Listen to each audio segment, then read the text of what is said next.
Hi friends, ನಾನು ನಿಮ್ಮ ಅಮೂಲ್ಯ. ಇವತ್ತಿನ ಕತೆ ಕೇಳಿದ್ರೆ ಶಾಕ್ ಆಗ್ತೀರಾ. ಹಳ್ಳಿಯ ರೈತ ಮಹಿಳೆ ಗಂಡ ತೀರಿ ಹೋದ ಮೇಲೆ ಕಬ್ಬಿನ ಗದ್ದೆಯಲ್ಲಿ ಏನ್ ಮಾಡಿದ್ಲು?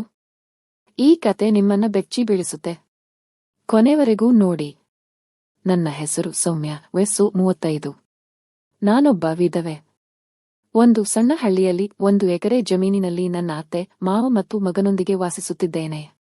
ನನ್ನ ಗಂಡ ತೀರಿ ಹೋದ ಮೇಲೆ ಜೀವನ ಕಷ್ಟವಾಗಿತ್ತು.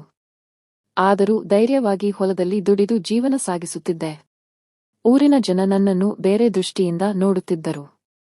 ನಾನು ಯಾರಿಗೂ ತಲೆ ಕೆಡಿಸಿಕೊಳ್ಳುತ್ತಿರಲಿಲ್ಲ. ಒಂದು ದಿನ ನಮ್ಮ ಹೊಲದಲ್ಲಿ ಕಬ್ಬು ಕಟಾವು ಮಾಡಿಸಲು ಒಂದು ಗ್ಯಾಂಗ್ ಬಂದಿತ್ತು.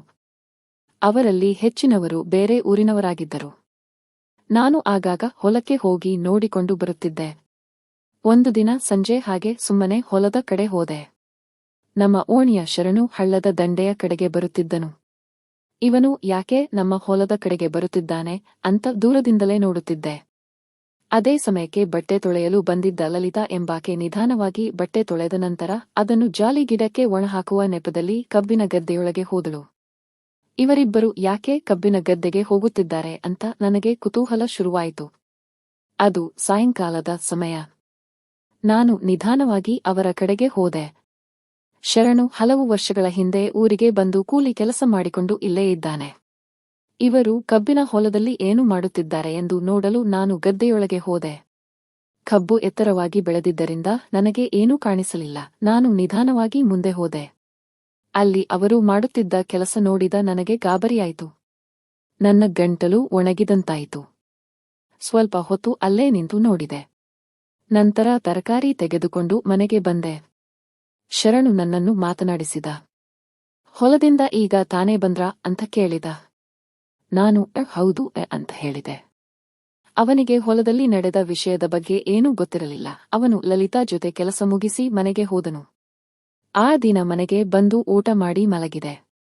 ಆದರೆ ನನಗೆ ನಿದ್ದೆ ಬರಲಿಲ್ಲ. ಕಣ್ಣು ಮುಚ್ಚಿದರೆ ಆ ದೃಶ್ಯ ನೆನಪಾಗುತ್ತಿತ್ತು. ಕೊನೆಗೆ ಬೇರೆ ದಾರಿ ಇಲ್ಲದೆ ನಿದ್ದೆ ಹೋದೆ. ಮರುದಿನ ಹೊಲಕ್ಕೆ ಹೋಗಲು ಮನಸ್ಸಾಯಿತು. ನನ್ನ ಗಂಡ ಇಲ್ಲದ ನನಗೆ ಆ ಸಂಕಟ ಗೊತ್ತು. ಹೇಗಾದರೂ ಮಾಡಿ ಮತ್ತೊಮ್ಮೆ ಕಬ್ಬಿನ ಗದ್ದೆಯ ಕೆಲಸ ನೋಡಬೇಕು ಎನ್ನಿಸುತ್ತಿತ್ತು. ಆದರೆ ನಾನು ಹೋದಾಗ ಅಲ್ಲಿ ಯಾರೂ ಇರಲಿಲ್ಲ. ಸುಮ್ಮನೆ ಒಂದು ಸುತ್ತು ಹಾಕಿ ಮನೆಗೆ ಬಂದೆ. ಹೀಗಿರುವಾಗ ಒಂದು ದಿನ ನನ್ನ ದೂರದ ಸಂಬಂಧಿ ವಿವೇಕ್ ನಮ್ಮ ಮನೆಗೆ ಬಂದನು. ಅವನು BSc ಅಗ್ರಿ ಓದುತ್ತಿದ್ದನು. ಯಾವುದೋ ಕೆಲಸದ ಮೇಲೆ ನಮ್ಮ ಹಳ್ಳಿಗೆ ಬಂದಿದ್ದ. ಮೊದಲ ದಿನ ಅವನನ್ನು ನೋಡಿದಾಗ ನನಗೆ ಖುಷಿಯಾಯಿತು. ಅವನ ನಗು ಚೆನ್ನಾಗಿತ್ತು.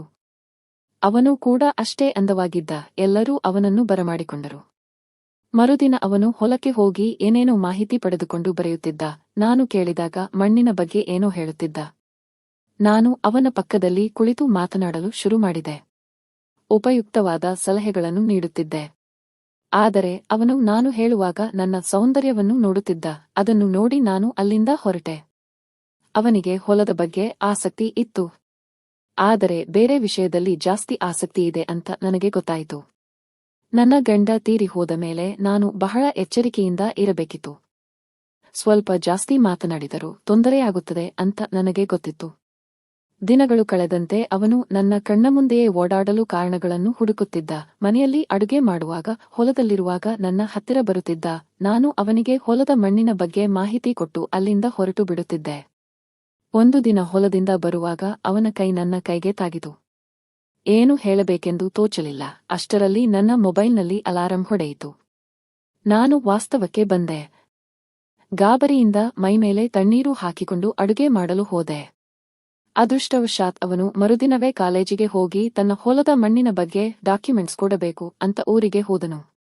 ನನಗೆ ಸ್ವಲ್ಪ ನಿರಾಳವಾಯಿತು. ಇನ್ನು ಹೊಲಕ್ಕೆ ಹೋಗುವಾಗ ಕೆಲವೊಮ್ಮೆ ನನ್ನ ನಿಯಮಗಳನ್ನು ಮೀರಿ ನಡೆಯಬೇಕು ಅಂತ ಅನಿಸಿದರೂ ಹೆದರಿ ಸುಮ್ಮನೆ ಇರುತ್ತಿದ್ದೆ. ಕೆಲವು ದಿನಗಳ ನಂತರ ನಾನು ಮತ್ತೆ ನನ್ನ ಪಾಡಿಗೆ ಜೀವನ ನಡೆಸುತ್ತಿದ್ದೆ. ಒಂದು ದಿನ ಕಬ್ಬು ಕಟಾವು ಮಾಡುವವರು ಕೆಲಸಕ್ಕೆ ಬರಲಿಲ್ಲ. ಪಕ್ಕದ ಊರಿನಲ್ಲಿ ಜಾತ್ರೆ ಇತ್ತು.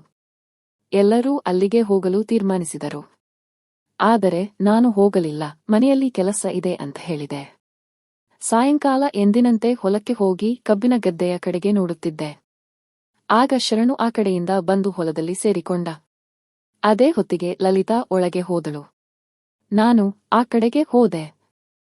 ಕಬ್ಬಿನ ಗದ್ದೆಯಲ್ಲಿ ಆ ಕೆಲಸ ಶುರು ಮಾಡಬೇಕು ಅಂತಿದ್ದವರು ನನ್ನನ್ನು ನೋಡಿ ಗಾಬರಿಯಾದರು. ಆಗ ಶರಣು ನೀವು ಇಲ್ಲಿ ಅಂತ ಕೇಳಿದ. ನಾನು ಇದು ನನ್ನ ಹೊಲ. ನಾನು ಯಾವಾಗ ಬೇಕಾದರೂ ಬರಬಹುದು. ನೀನು ಇಲ್ಲಿ ಅಂತ ಕೇಳಿದೆ. ಅವನು ಕಬ್ಬು ಕದಿಯೋಕೆ ಬಂದೆ ಅಂತ ಸುಳ್ಳು ಹೇಳಿದ. ಆದರೆ ನನಗೆ ಮೊದಲೇ ಎಲ್ಲ ಗೊತ್ತಿತ್ತು. ನಿಮ್ಮ ಕೆಲಸದ ಬಗ್ಗೆ ನನಗೆಲ್ಲ ಗೊತ್ತು. ಯಾವಾಗಿನಿಂದ ಕಬ್ಬಿನ ಗದ್ದೆಯಲ್ಲಿ ಈ ಕೆಲಸ ನಡೀತಿದೆ ಅಂತ ಕೇಳಿದೆ. ಅವನು ಸುಮ್ಮನೆ ನಿಂತ. ನಾನು ಅವನಿಗೆ ನೀನಿನ್ನೂ ಇಲ್ಲಿಂದ ಹೋಗು. ಇಲ್ಲದಿದ್ದರೆ ಊರಿನಲ್ಲಿ ನಿನ್ನ ಮರ್ಯಾದೆ ಹೋಗುತ್ತೆ ಅಂತ ಹೇಳಿದೆ. ಅವನು ಅಲ್ಲಿಂದ ಹೋದ. ಆಗ ನಾನು ಲಲಿತಾಗೆ ನೀನು ಕಬ್ಬು ಕಟಾವಿನ ಗ್ಯಾಂಗಲ್ಲಿ ಇದ್ದು ಪ್ರತಿ ಬಾರಿ ಬೇರೆ ಬೇರೆ ಊರಿಗೆ ಹೋಗ್ತೀಯಾ? ನಿನ್ನ ಹಸಿವು ನೀಗಿಸಿಕೊಳ್ಳಲು ಬೇರೆ ದಾರಿ ಹುಡುಕಬೇಕು. ಮುಂದೆ ದೊಡ್ಡ ರೋಗ ಬಂದರೆ ಏನು ಮಾಡ್ತೀಯ ಅಂತ ಕೇಳಿದೆ. ಅವಳು ಅಳುತ್ತಾ ನಾನು ಅವರ ಬಳಿ ದುಡ್ಡು ಪಡೆದಿದ್ದೆ. ಸಾಲ ತೀರಿಸಲು ನನ್ನ ಬಳಿ ಹಣವಿರಲಿಲ್ಲ, ಅದಕ್ಕೆ ಈ ಕೆಲಸ ಮಾಡಿದೆ ಅಂತ ಹೇಳಿದಳು. ಎಷ್ಟು ಹಣ ಅಂತ ಕೇಳಿದೆ. ಬರೀ 10,000 ಅಂತ ಹೇಳಿದಳು. ಬರೀ 10,000ಕ್ಕೆ ಈ ತರಹ ಎಷ್ಟು ಸಲ ಕಬ್ಬಿನ ಗದ್ದೆಯಲ್ಲಿ ಆ ಕೆಲಸ ಮಾಡಿದ್ದೀಯಾ ಅಂತ ಕೇಳಿದೆ. ಇಲ್ಲ, ಇದು 2ನೇ ಸಲ ಅಷ್ಟೇ. ಆದರೆ ನೀವು ಬಂದು ಬಿಟ್ಟಿರಿಯೇ ಅಂತ ಹೇಳಿದಳು. ನಾನು ಸರಿ, ಇಲ್ಲಿಂದ ಹೋಗುವ ಅಂತ ಹೇಳಿ ನಾನು ಮನೆಗೆ ಬಂದೆ. ಅವರ ಮಾತನ್ನು ಕೇಳಿ ನನಗೆ ಆಶ್ಚರ್ಯವಾಯಿತು. ಸಾಲದ ದುಡ್ಡಿಗಾಗಿ ಜನರು ಏನೇನು ಮಾಡ್ತಾರೆ. ಕೆಲವರು ಕದಿಯುತ್ತಾರೆ, ಕೆಲವರು ದರೋಡೆ ಮಾಡುತ್ತಾರೆ. ಇದನ್ನು ನೆನೆದು ನನಗೆ ಬೇಸರವಾಯಿತು. ಮನೆಗೆ ಬಂದ ಕೂಡಲೇ ನಾನು ಮನೆಯಲ್ಲಿಟ್ಟಿದ್ದ ಹಣ ತೆಗೆದು ಮರುದಿನ ಲಲಿತಾಗೆ ಕೊಟ್ಟು ಇನ್ಮುಂದೆ ಕಬ್ಬಿನ ಗದ್ದೆಯಲ್ಲಿ ಆ ಕೆಲಸ ಮಾಡಬೇಡ ಅಂತ ಹೇಳಿದೆ. ಅವಳು ಅಳುತ್ತಾ ಮೊನ್ನೆ ನಡೆದದ್ದು ಯಾರಿಗೂ ಹೇಳಬೇಡಿ ಅಂತ ಕೇಳಿಕೊಂಡಳು. ಸರಿಯಾಯಿತು, ಇನ್ಮುಂದೆ ಹುಷಾರಾಗಿರು. ಹಾದಿ ತಪ್ಪಿದರೆ ಕಷ್ಟ ಅಂತ ಬುದ್ಧಿ ಹೇಳಿ ಕಳಿಸಿದೆ. ಫ್ರೆಂಡ್ಸ್, ಈ ಕತೆ ನಿಮಗೆ ಇಷ್ಟ ಆಯ್ತಾ?